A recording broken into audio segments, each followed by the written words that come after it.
জীবনে নিজের স্বাধীনতা পেতে চাও? তাহলে শুধু একটা কাজ করো।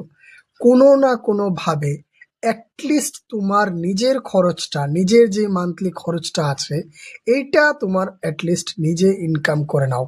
যদি তুমি নিজের মান্থলি খরচাটা নিজে ইনকাম করে চালাতে পারো না, তাহলে তোমার অনেকটা বেশি স্বাধীনতা নিজের মধ্যে এসে পড়বে।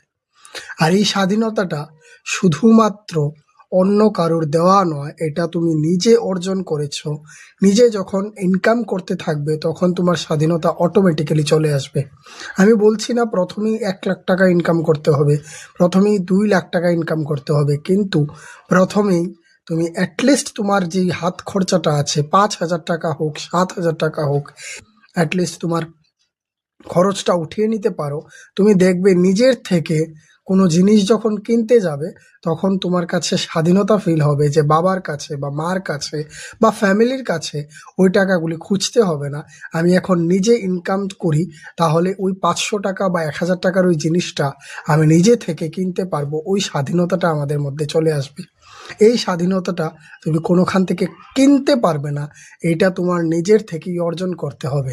এই স্বাধীনতাটাই আমাদের সবচাইতে বড় কনফিডেন্স।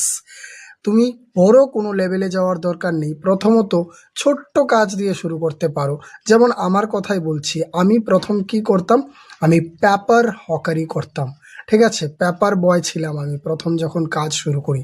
মাত্র 1300 টাকা বেতনে আমি কাজ শুরু করি যখন আমি ক্লাস 11-এ পড়তাম।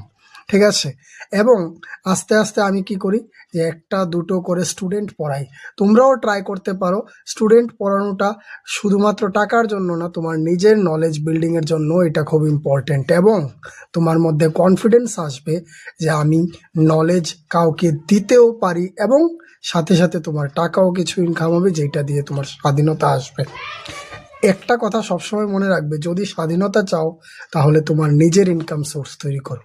যদি ইনকাম সোর্স তৈরি না করতে পারো তাহলে স্বাধীনতা কেন, তোমার বাড়িতেও তোমার সম্মান দেওয়া হবে না। I am AS Shan, signing off.